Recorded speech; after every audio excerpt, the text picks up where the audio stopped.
Ladies and gentlemen, welcome to another edition of In the Pit with Lobo Tigre. Our victim of the day is a geologist I've known for a long time, Bryan Slusarchuk, who I'm not sure I pronounced that right, but I'm going to go with it, who I met in Papua New Guinea of all places, talking about the K92 Kainantu project there. But now he's the CEO of Fosterville South Exploration, a stock that sort of exploded on the scene this year.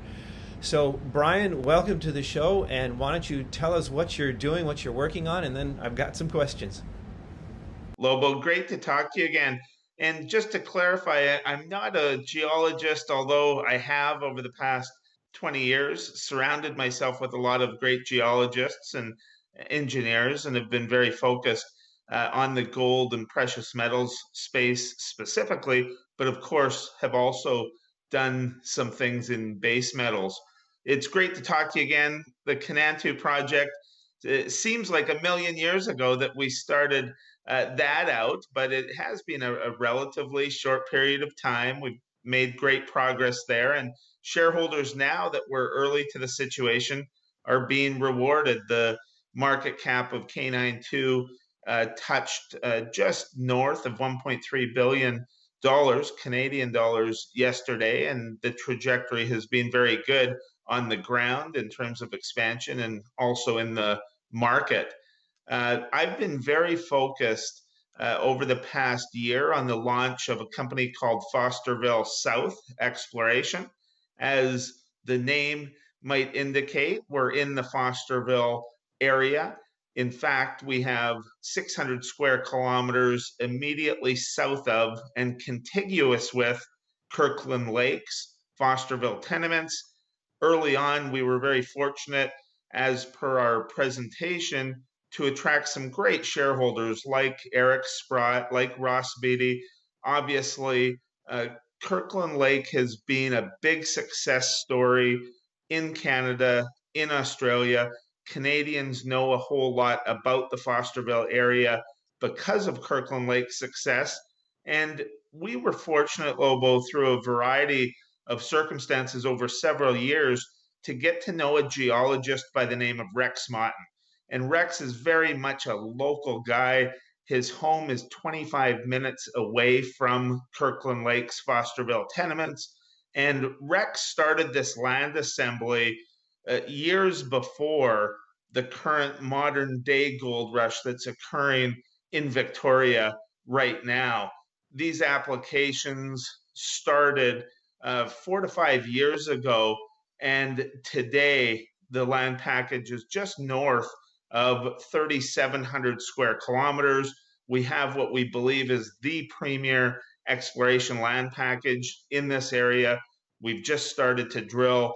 We put out some spectacular early drill results from the Golden Mountain program, and we're advancing on all fronts over there corporately and via the drill bit.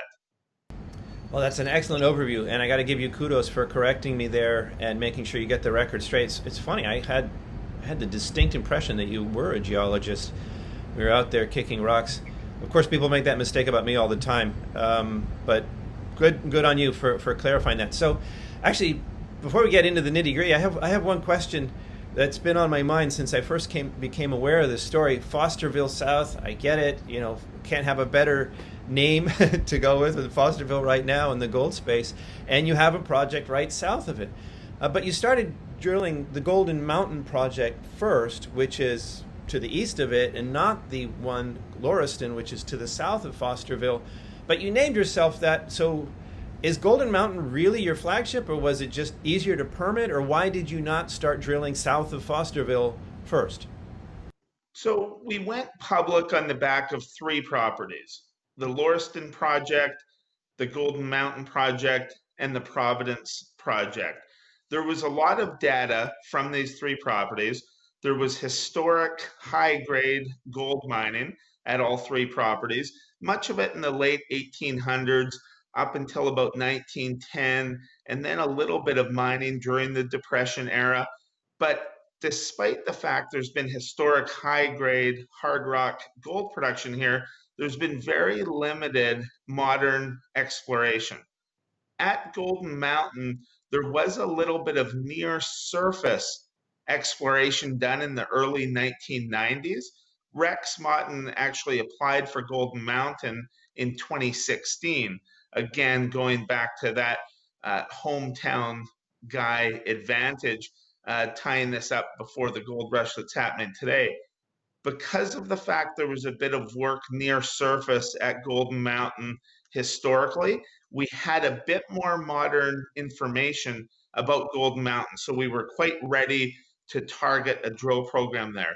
At Lauriston, we wanted to get in, do a bunch of soils, do a little bit of work on surface, and compile that with historic data to formulate the drill program.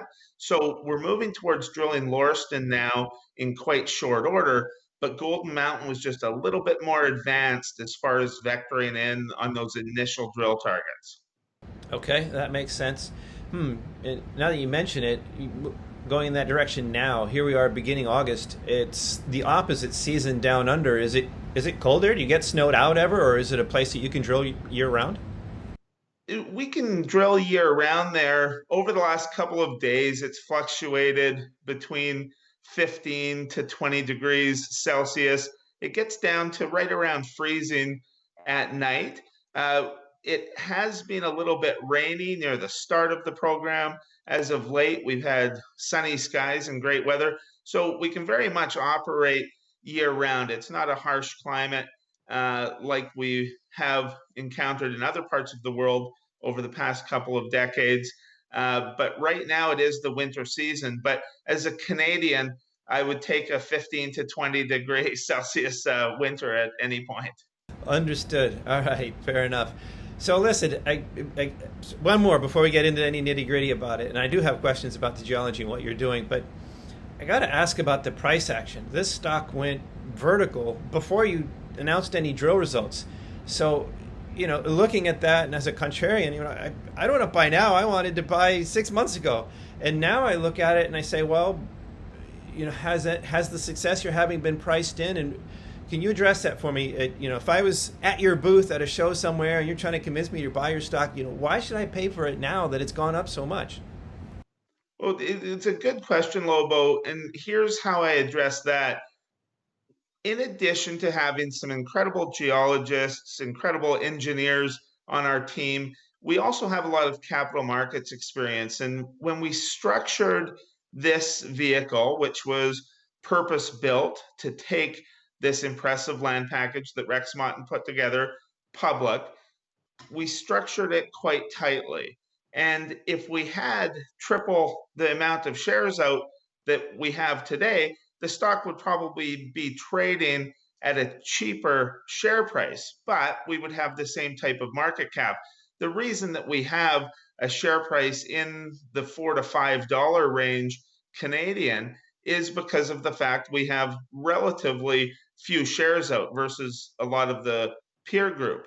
I would say that from a market cap perspective, the valuation is still extremely compelling, especially because we've just started up on the ground. We've also started up corporately, taking advantage of our first mover, early mover status in the region. And with that, I point people to a SpinCo transaction that we've recently announced, where every Fosterville shareholder will receive one share for every share of Fosterville that they own in a new company called Leviathan Gold. And Leviathan Gold has been created, or is in the process of being created, on the back of two of our assets called Avoca and Timor. We are spinning out Avoca and Timor into this new company, Leviathan Gold. If you purchase shares in Fosterville South before a soon to be announced effective date, you will receive one share of Leviathan Gold for every share of Fosterville South that you have. So we're taking advantage of that first mover, early mover status in the region and leveraging off of this land position. So we'll retain the core holdings that we went public off the back of, Golden Mountain, Lauriston, Providence, but we will look to take advantage of the fact that we have this huge land package, 3,700 square kilometers plus, through corporate actions such as Leviathan. So when you start to build that in, the share price, of course, inherently becomes even less expensive for people that are entering the market today. Okay, I get it. And I was actually going to ask you about that. It's good to know it's one to one. A lot of times you'll hear, oh, yeah, we're going to spin this out. Oh, great, spin out, free shares. And then existing shareholders get, like a tenth of a share for each share they have, or they end up getting really de minimis exposure to the spin out. So it's good to hear that one to one, everybody treated equally. Absolutely. And it makes it a very simple transaction. And it also directly gives the benefit of that first mover, early mover advantage to shareholders of Fosterville South. So somebody owns 10,000 shares of Fosterville South. As at the effective date, they end up with 10,000 shares of Leviathan Gold. And we think that it's a way to unlock the value in some land that we think is highly prospective, very exciting. Our technical team loves the Avoca Timor land package, but because of the fact we're so focused on Golden Mountain, Lauriston, Providence, etc., this is a way to further expose shareholders to some upside. There will be a focused management team. There will be focused capital on those assets via this SpinCo maneuver. Understood. All right, and I do want to ask about your actual results that you're getting at Golden Mountain, but before leaving Lauriston in particular, I couldn't help but notice Lauriston. That was the middle name of the legendary trader Jesse Livermore. I don't know how many people know that his middle name was Lauriston. Is there any connection there? I mean, this is like the father of technical trading, or is it just a random chance? I think that that's more of a random chance than anything else, but maybe it's fortuitous as we move the project forward.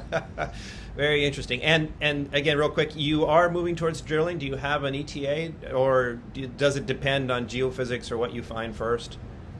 There's been a lot of soil work that we've done there. I would say that we'll move forward with drilling and we'll have drills turning there over the next few months. Right now, we have 2 drill rigs turning at Golden Mountain.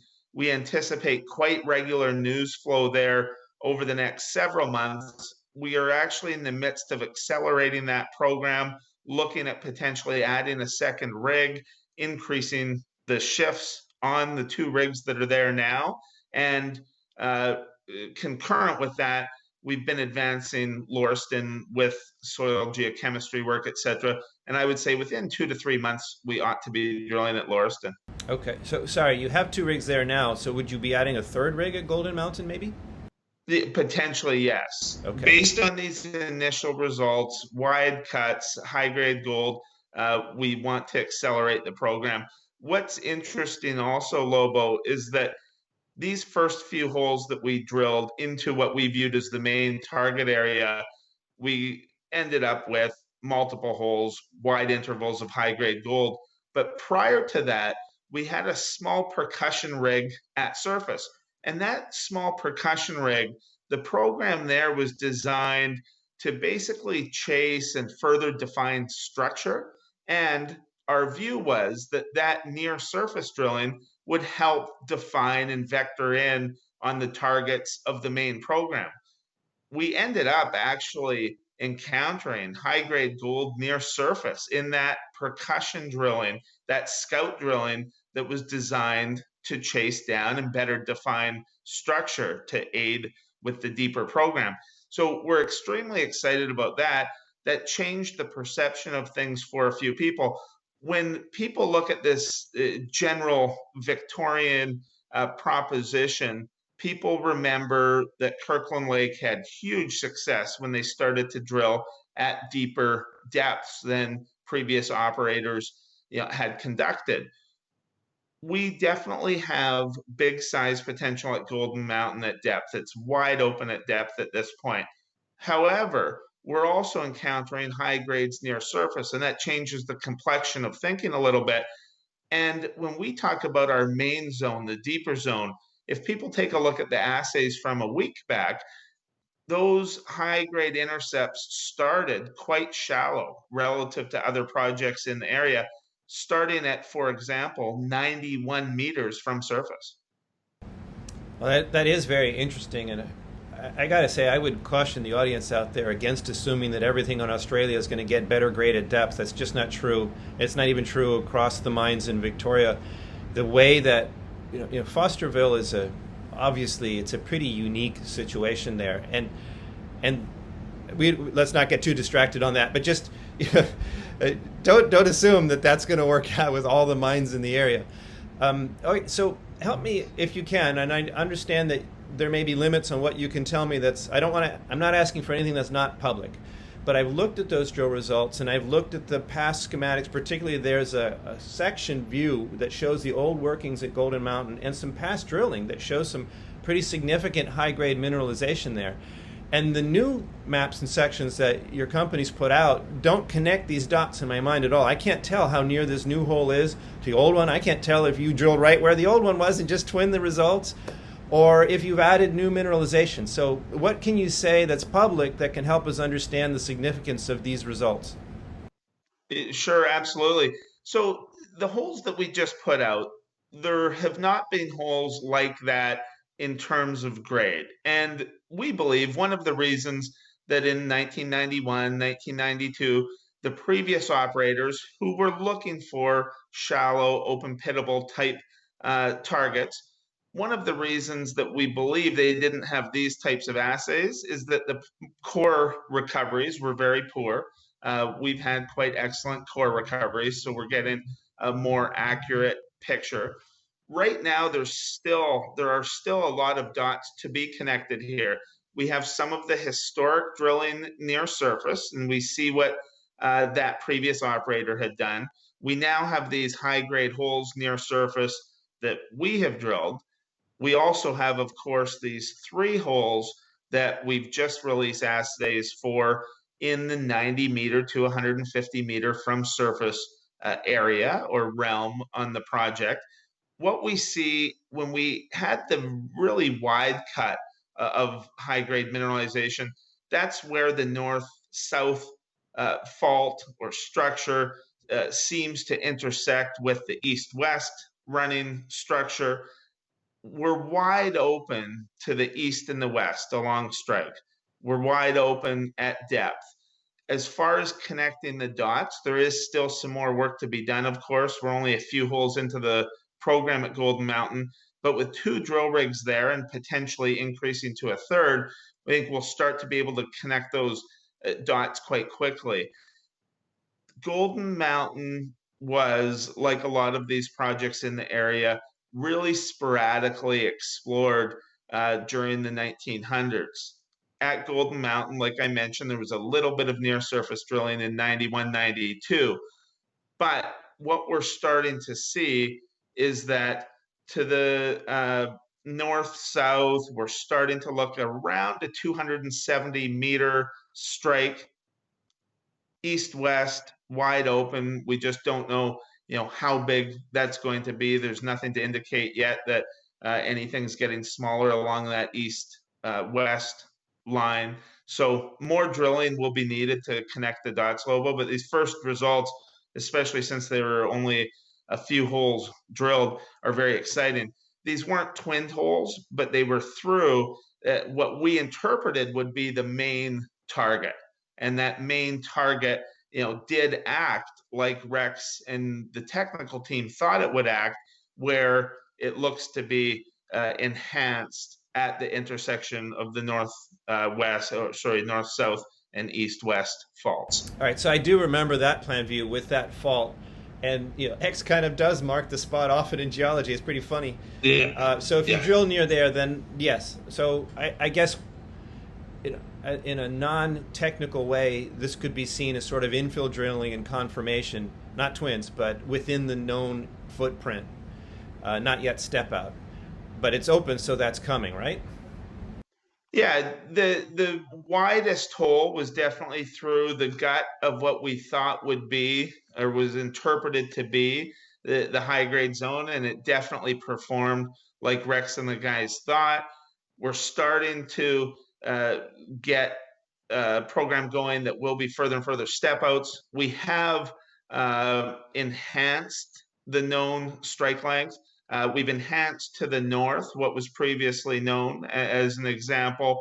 Uh, so these are step outs, but relatively small at this point.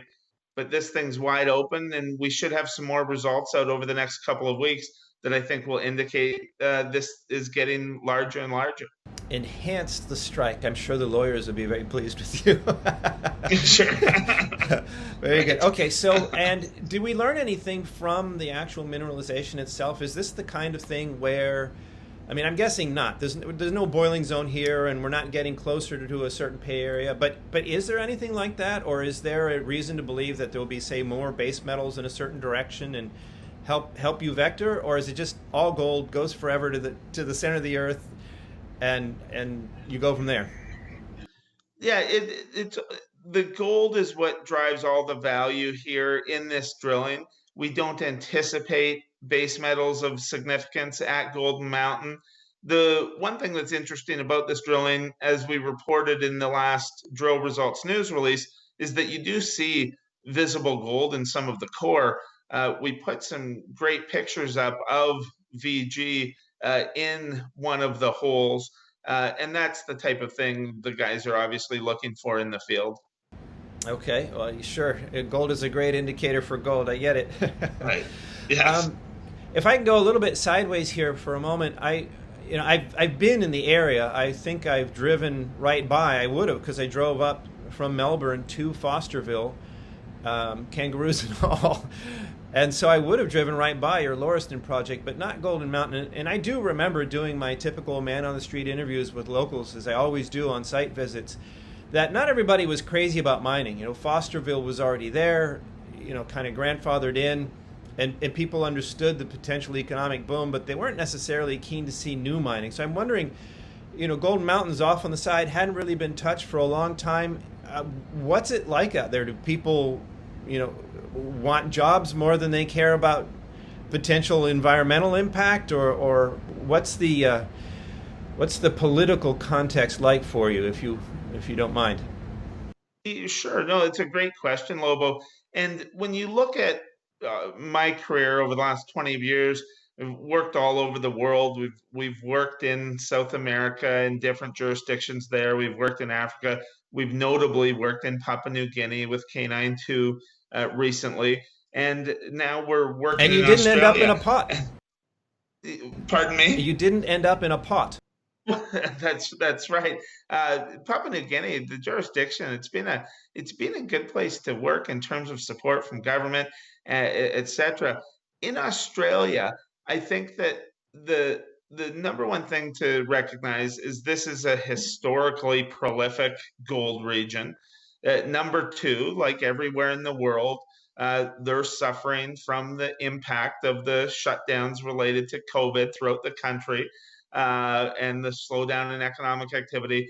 So I would say that people there understand that mining, they're so richly endowed geologically in different parts of Australia that mining can be one of those things that really assists in the economic recovery. We've had some great support from local communities, et cetera, where we're working. At the same time, what I would point out, and this goes with everywhere in the world, is that every community is different. People have different concerns. We have to be very cognizant in some of these areas about noise abatement while we're drilling, consultation, etc. And we're doing all of that to a best practices standard. And with a 3,700 square kilometer land package, the other thing that I'd note, Lobo, is that there are some areas that we have that are quite isolated. We've got good road access, but there are no communities nearby. And we're out in areas where we're just not interacting with anybody. We're not interacting with any local communities because there are none. Other areas of this 3,700 square kilometer are closer to communities. So our process involves getting out there, talking to the local communities, seeing what their specific concerns are, and then addressing those. And we do that all over the world, and every community is different. But I would say that in Victoria, there's widespread support for mining, and there's an understanding that mining is one of the things that can really rev up the economic recovery as the world looks to rebound from this current pandemic. Well, it's certainly got the history on your side. For anybody out there who doesn't know, after the miner 49ers rushed out to California, that big gold rush, I think the Victoria gold rush is probably the next biggest gold rush in all of history. It was huge. People from all over the world flocked to the Victoria goldfields. Bendigo, nearby Fosterville, was an epicenter of that, and a lot of history ensued. So yeah, great history on your side there. So looking forward then, that's good for the past. Looking forward, what are the deliverables over the next couple quarters? How much will that cost, and how much money do you have in the bank? Sure. So we're very well funded, Lobo. We recently completed an oversubscribed equity financing at $4. It was great to see not only some new institutional shareholders come into the company via that $4 raise, but we also had great support from existing shareholders. As I mentioned earlier, our presentation details both Eric Sprott and Ross Beatty as large shareholders of the company. So, in addition to some great mining institutions, we have some very successful high net worth mining entrepreneurs on the shareholder registry, and we have a very good and growing retail following. At this point, we have just over $23 million in cash. We have 62 million shares outstanding, so we're trading at an approximate market cap of $300 million. We're very well funded to execute on the ground. In terms of deliverables, ongoing assays from drilling at Golden Mountain. I expect the next assays to be out for the market in the next couple of weeks based on the pace of drilling there. You'll see over the next 2 to 3 months startup of drilling at Lauriston. You'll also see, of course, this SpinCo transaction being progressed along as soon as possible. And a big deliverable there will be the announcement of an effective date. So when we announce the effective date, people that want the SpinCo share of Leviathan Gold will want to own shares in Fosterville South prior to the effective date. So there's a lot going on corporately and on the ground, and we're extremely well funded to do that. Okay, sorry. And the exploration budget for this year then is what? The exploration budget for the year is approximately $6 million Canadian. But based on the big success that we're having in the early days at Golden Mountain, I would anticipate that will be increased. Sure. Okay, so that begins to clarify the picture. The SpinCo, I presume you're going to give them some cash. Say you give them $5 million to start with. You could still spend $10 million and have quite a few bucks left over to go at it again next year without having to raise any more money. Well, that's right. But what's very interesting, Lobo, is that the SpinCo with Leviathan Gold of Avoca and Timor assets will occur. And then Leviathan, separate to us, will raise $5 million of equity in the market to fund their own program. So we won't deplete our very healthy capital base. They will raise the $5 million on their own. And I can tell you anecdotally, we probably had $25 to $30 million of unsolicited expressions of interest for the Leviathan financing. I think it's going to be incredibly hot, is my guess. So our $23 million in cash on hand right now not only funds this year's exploration program as planned, but it funds multi-year exploration. Now, again, based on the success we're having, we believe we will increase that budget in short order.